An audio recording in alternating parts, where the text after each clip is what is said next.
समझते हैं कि लाइट पॉल्यूशन को रोकने के लिए गवर्नमेंट ने कौन कौन से इनिशिएटिव लिए हैं। ठीक है, तो स्टार्ट करते हैं। ये है क्या है, ये शहर नहीं है, ये है लाइट पॉल्यूशन। ठीक है, इसको हमें रोकना है, तो स्टार्ट करते हैं। तो देखो, जब तक ये शहरीकरण नहीं हुआ था, गांव थे, तब तक ये बहुत बड़ा कंसर्न नहीं था लाइट पॉल्यूशन। ठीक है ना, लेकिन जैसे जैसे क्या हो रहा है, शहरीकरण हो रहा है, अर्बनाइजेशन हो रहा है, इंडस्ट्रियलाइजेशन हो रहा है, औद्योगिकीकरण हो रहा है, तो लाइट पोल्यूशन एक बहुत बड़ा कंसर्न बन चुका है। तो जब कंसर्न बनता है तो कुछ ना कुछ रास्ते निकाले जाते हैं। तो समझते हैं गवर्नमेंट ने क्या क्या रास्ते निकाले हैं। तो पहला है नेशनल लाइटनिंग कोड 2010। ठीक है ना, ये 2010 में आया था। इसको डेवलप किया था ब्यूरो ऑफ इंडियन स्टैंडर्ड, बोले तो BIS ने। ठीक है ना, ये क्या बताता है कि जो आउटडोर लाइटिंग होती है, जो घर के बाहर, ठीक है ना, उसको उसके लिए इसने गाइडलाइंस बताई हैं। ओके, जिससे कि लाइट पॉल्यूशन को कम किया जा सके। किसमें बताई गई है? नेशनल लाइटनिंग कोड में। साथ में the code emphasize the on the use of energy efficient lightning and reducing glare. तो जो लाइट लगाए जाते हैं, ठीक है ना, जो सड़क के किनारे, वो एनर्जी इफिशिएंट होने चाहिए, बहुत ज़्यादा एनर्जी ना ले। साथ में जो ग्लेयर होती है, अब ग्लेयर क्या होती है वो आपको मैंने बताई है, जो लाइट पोल्यूशन का जो वीडियो था। तो यानी जो चमक होती है ना, उसको कम किया जा सके। तो यहाँ पर ये सारी चीज़ें आपको मिल जाएंगी। तो आपको एक ये लिख देना है। आगे समझते हैं एनर्जी कंजर्वेशन बिल्डिंग कोड। तो ये क्या करती है, जैसे एक बिल्डिंग है, बहुत बड़ी बिल्डिंग है, ठीक है ना, एक कॉम्प्लेक्स है पूरा का पूरा। तो कॉम्प्लेक्स को अगर गर्मी है तो ठंडा करने के लिए, ठंड बहुत ज़्यादा है तो गर्म रखने के लिए, और इसके चारों तरफ प्रॉपर लाइट रहे, तो उसके लिए क्या होता है, एक पूरी बिल्डिंग कोड है।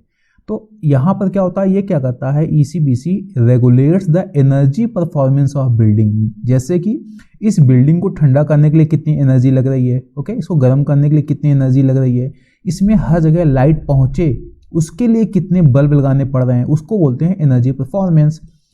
तो होता क्या है कि यहाँ पर इस चीज़ के लिए भी प्रोविजन किए गए हैं कि reducing energy consumption from lightning. अब ऐसा ना हो कि यहाँ पर कुछ ऐसे हॉल बने हैं, ऐसे कमरे बने हैं कि दिन में भी यहाँ पर लाइट नहीं पहुँच रही है, यानी दिन में भी अगर अंदर लाइट जलानी पड़ रही है तो अच्छी बिल्डिंग नहीं मानी जाएगी। तो ये क्या इनकरेज करती है, ये इनकरेज करती है कि यूज ऑफ नेचुरल लाइट्स। यहाँ पर प्रॉपर इस तरीके से खिड़कियाँ होनी चाहिए कि नेचुरल लाइट्स अंदर आए। ठीक है ना, ये बताता है एनर्जी कंजर्वेशन बिल्डिंग कोड। इसको लॉन्च किया था मिनिस्ट्री ऑफ पावर ने, ठीक है ना, 2007 में। इसको इसलिए याद रखना कि पूछा जा सकता है कि ये ECBC किसने लॉन्च किया था। साथ में इसको इम्प्लीमेंट कर रहा है ब्यूरो ऑफ एनर्जी इफिशिएंसी, इसको बोलते हैं BEE। ओके, आगे समझते हैं डार्क स्काई पार्क। ये एक नया कॉन्सेप्ट है, इंडिया में आया है।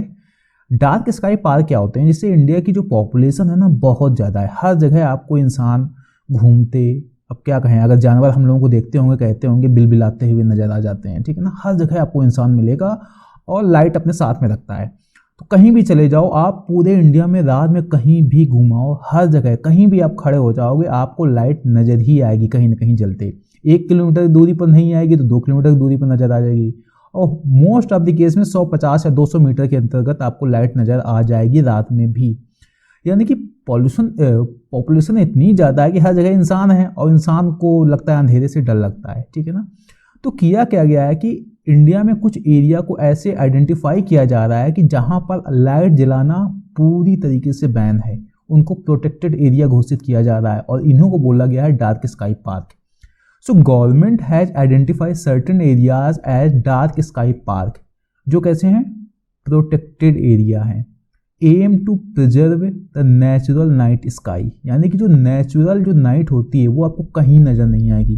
ठीक है ना, पहाड़ों में भी चले जाओ तो चारों तरफ इतने लोग हैं, अगर उनके पास ये हालत हो गई है कि अगर मान लो घाटी में उनका एक घर है तो पहाड़ की चोटी में भी उनको एक घर चाहिए। इस पहाड़ की चोटी में घर है तो अगर दूसरे पहाड़ की चोटी में अगर उनकी थोड़ी भी जगह पड़ी तो वहाँ भी उनको घर चाहिए, और चारों तरफ लाइट जला रहे हैं, ऐसी हालत है।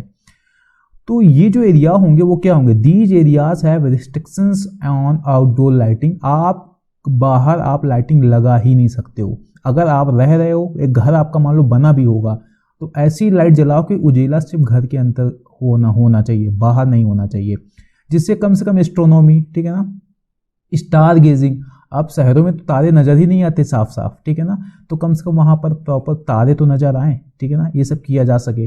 तो इंडिया का जो सबसे पहला डार्क स्काई रिजर्व है वो कहाँ बनाया गया है? लद्दाख में। क्यों? क्योंकि भाई वहाँ पॉपुलेशन भी कम है और पॉल्यूशन भी कम है, क्योंकि पॉपुलेशन से ही पॉल्यूशन आता है, दोनों चीज़ें वहाँ पर कम है, ठीक है ना। तो वहाँ पर जो पहला है इंडिया का डार्क स्काई पार्क वहाँ पर है। इस फैक्ट को याद रखिएगा, ठीक है ना, ये पूछा जाने वाला है कहीं ना कहीं एग्जाम में। ये 2 प्रोग्राम याद कर लो, डोमेस्टिक इफिशियंसी लाइटनिंग प्रोग्राम डेल्प बोलते हैं, और ये है स्ट्रीट लाइटिंग, ये घर के अंदर की बात करता है, ठीक है ना, जो प्राइवेट प्रॉपर्टी होती है, और ये होती है जो पब्लिक, जो बोले तो स्ट्रीट लाइटिंग की बात करता है। तो मिनिस्ट्री ऑफ पावर ने इसको लॉन्च किया है, ठीक है ना। ये क्या करता है कि एनर्जी इफिशियंट लाइटनिंग को, ठीक है ना, जैसे पहले नॉर्मल बल्ब आते थे उसको रिप्लेस करके आप एलईडी बल्ब यूज करो तो एनर्जी इफिशियंट होंगे, ठीक है ना, जिससे क्या होगा, reduce energy consumption, energy consumption कम होगा और लाइट पॉल्यूशन कम होगा। तो उसके लिए ये है, ठीक है ना। तो इसको लॉन्च किसने किया है? मिनिस्ट्री ऑफ पावर ने।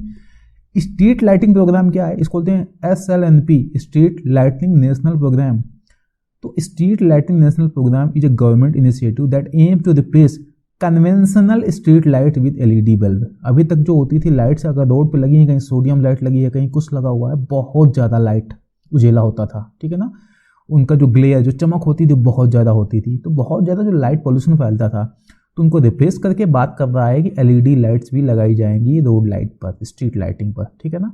तो इससे भी क्या होगा, जो हमारा पॉल्यूशन है, जो हमारा लाइट पॉल्यूशन है वो कम होगा। इसको कौन इंप्लीमेंट कर रहा है? EESL, energy efficiency services limited. ये भी किसके अंतर्गत आता है? मिनिस्ट्री ऑफ पावर, ठीक है।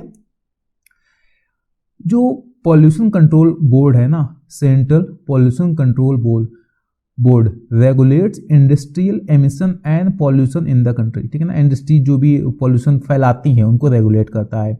तो उसने क्या किया है, इंडस्ट्रियल एरियाज पर, ठीक है ना, आउटडोर लाइटिंग पर भी इसने रेगुलेशंस बना रखे हैं, जिससे कि इंडस्ट्रियल एरियाज पर भी लाइट पोल्यूशन को कम किया जा सके। तो एक रास्ता ये भी दिखाता है, ओके।